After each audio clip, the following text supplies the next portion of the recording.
حسن بن صبا کون تھا؟ حسن بن صبا کی جنت حقیقی تھی یا ایک فرضی کہانی؟ کیا واقعی حسن بن صبا اپنے فدائین کو حشیش پلاتا تھا؟ حشاشین کون لوگ تھے؟ دنیا کو حسن بن صبا کی جنت کا کیسے علم ہوا؟ حسن بن صبا کی جنت کہاں واقع ہے؟ تاریخ میں خود کش حملوں کا آغاز کس نے کیا؟ حسن بن صبا کو مصر سے کیوں نکالا گیا؟ السلام علیکم ناظرین کرامی، آج کی اس ویڈیو میں ہم بات کریں گے حسن بن صبا کے بارے میں اور دنیائی تاریخ کی دوسری جنت کے بارے میں۔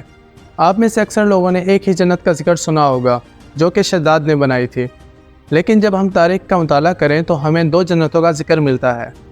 ایک جنت وہ جو خدائی کے دعویدار شداد نے بنائی تھی، جسے باغ ارم کہا جاتا ہے، اور دوسری جنت وہ جو حسن بن صبا نے بنائی تھی۔ یہ جنت قلعۃ الموت میں واقع ہے۔ قلعۃ الموت ایک قلعہ جو کہ ایران کے البرج پہاڑی سلسلے میں واقع ہے۔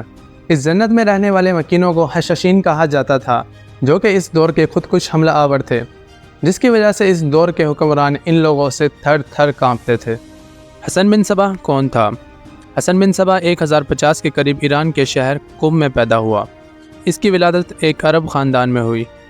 اس کا اصل نام حسن بن علی بن احمد بن جعفر بن حسن بن صبا حمیری تھا۔ حسن بن صبا کو مصر سے کیوں نکالا گیا؟ حسن بن صبا کو بچپن سے ہی مذہبی جماعت کی رہنمائی کا بہت شوق تھا۔ حسن بن صبا جب اپنی ابتدائی تعلیم سے فارغ ہوئے تو ان کی ملاقات اسماعیلی فرقے کے الکبیر نامی شخص سے ہوئی، جس نے انہیں 1078 میں تبلیغ کے لیے مصر بھیج دیا۔ جب حسن بن صبا تبلیغ کے لیے مصر گئے، اس وقت مصر پر فاطمیوں کی حکومت تھی، جو کہ باغبان تھے، لیکن کہا جاتا ہے کہ پردے کے پیچھے ان کا تعلق بطن فرقے سے تھا۔ قاہرہ میں فاطمیوں کے دربار میں حسن بن صبا کی بہت تعریف کی گئی، لیکن کچھ عرصے بعد ان پر حکومت کے خلاف سازش کرنے کا الزام لگا دیا گیا، اور اسی وقت حسن بن صبا کو گرفتار کر لیا۔ جب حسن بن صبا کو زندان میں ڈالا گیا، قدرتی طور پر اسی دن قاہرہ کے دربار کا ایک مضبوط مینار گر گیا۔ اس عمل کو حسن بن صبا کے چاہنے والوں نے معجزے سے تشبیہ دی۔ حسن بن صبا کے پیروکاروں نے تشریح کرتے ہوئے اس واقعے کو ان کے لیڈر کی بے گناہی قرار دیا۔ اس سے پہلے کہ لوگوں میں تفشیش پیدا ہوتی، حسن بن صبا کو ایک بحری جہاز پر چڑھا کر افریقہ کی طرف روانہ کر دیا گیا۔ حسن بن صبا جہاز سے اتر کر پہلے حلب پہنچے اور پھر بغداد کے راستے افنا پہنچے اور اپنی توجہ ایران کے ایک علاقے دلمان پر مرکوز کر لی۔ حسن بن صبا 9 سال تک وہاں تبلیغ کرتے رہے۔ اس دوران حسن بن صبا کے پیروکار کی تعداد برقرار رہی۔ اب حسن بن صبا نے اپنی نظر قلعۃ الموت پر جما لی تھی۔ قلعۃ الموت جنگی لحاظ سے ناقابل تذکیر سمجھا جاتا تھا۔ الموت مقامی زبان کے الفاظ علا اور اموت سے ماخوذ ہے، جس کا مطلب ہے عقاب کا سکھایا ہوا۔ الموت ایک پہاڑ پر واقع ہے جس کی شکل ایسی ہے گویا اونٹ گھٹنوں کے بل بیٹھا ہو۔ وہ چٹان جس پر الموت تعمیر کیا گیا، اس کے چاروں طرف ڈھلوان تھی۔ قلعۃ الموت تک پہنچنے کے لیے صرف ایک تنگ راستہ ہے۔ یہی وجہ تھی کہ قلعۃ الموت کو ناقابل تذکیر سمجھا جاتا تھا۔ اب بات کرتے ہیں حسن بن صبا کی جنت کی۔ حسن بن صبا کی جنت ایک وسیع و عریض باغ میں پھیلی ہوئی تھی۔ کہا جاتا ہے کہ اس جنت میں وہ تمام چیزیں مہیا کی گئی تھی جو جنت کا وعدہ کیا گیا ہے۔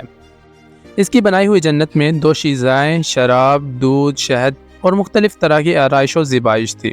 یہ تاریخ کی دوسری زمینی جنت مانی جاتی ہے۔ اس جنت کے اثرات تو اب نہیں ملتے، لیکن تاریخ پڑھنے پر اس کا ذکر ضرور نظر آتا ہے۔ حسن بن صبا کے فدائین کون لوگ تھے؟ دراصل یہ فدائین اس دور کے خود کش حملہ آور تھے، جو حسن بن صبا کے کہنے پر اپنی جان بھی دے سکتے تھے۔ اب یہ بات قابل تفشیش ہے کہ آخر وہ اتنے جانثار کیوں تھے۔ حسن بن صبا 12 سے 20 سال کے نوجوان لڑکوں کو حشیش پلوا کر خفیہ راستوں سے اپنی بنائی ہوئی جنت میں داخل کروا دیتا تھا اور کچھ روز انہیں وہاں گزارنے دیتا۔ جب وہ لوگ وہاں کے آرائش و زیبائش کے عادی بن جاتے تو انہیں وہاں سے نکال دیا جاتا تھا۔ اب یہ لوگ اس آرائش و زیبائش کو دوبارہ پانے کے لیے کسی بھی حد کو پار کر سکتے تھے۔ حسن بن صبا نے ان کا استعمال اپنے دشمنوں کے خلاف کیا۔ حسن بن صبا کے پاس کوئی بہت بڑی فوج نہ تھی اور نہ ہی کوئی بہت زیادہ مال و دولت تھا، لیکن اس کے باوجود اس وقت کے تمام حکمرانوں پر اس کا رعب و دبدبا تھا، اور اس کی بڑی وجہ یہ فدائین تھے۔ یہ اس دور کے خود کش حملہ آور تھے جن کے خوف سے اس وقت کے حکمران تھر تھر کانپتے تھے۔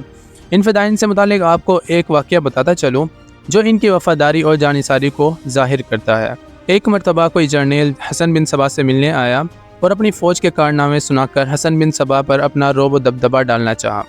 حسن بن صبا نے اپنے 2 سپاہیوں کو بلایا اور ایک سے کہا کہ قلعہ کی دیوار سے چھلانگ لگا دو، اور دوسرے سے بولا کہ اپنا خنجر اپنے دل میں پیوست کر دو۔ حسن بن صبا کے حکم پر دونوں سپاہیوں نے عمل کیا۔ یہ دیکھ کر وہ جرنیل حیران ہو گیا۔ یہی وجہ تھی کہ ان فدائین سے اس وقت کے حکمران ڈرتے تھے۔ حسن بن صبا دنیا تاریخ کا ایسا حکمران تھا جس نے بہت چھوٹی سی فوج سے ہی پوری دنیا پر اپنا رعب و دبدبا ڈالا ہوا تھا۔ وہ 1124 میں اپنے مالک حقیقی سے جا ملا۔ یہ تھا حسن بن صبا اور دنیا تاریخ کی دوسری جنت کا واقعہ۔ امید ہے آپ کو آج تمام سوالوں کے جوابات مل گئے ہوں گے اور دنیا تاریخ کی دوسری جنت سے بھی واقف ہو گئے ہوں گے۔ آج کی ویڈیو میں بس اتنا ہی، ملتے ہیں نئی آنے والی ویڈیو میں۔ اگر ویڈیو پسند آئی ہو تو ویڈیو کو لائک کر دیں اور مزید اس طرح کی ویڈیوز کے لیے چینل کو سبسکرائب کر لیں۔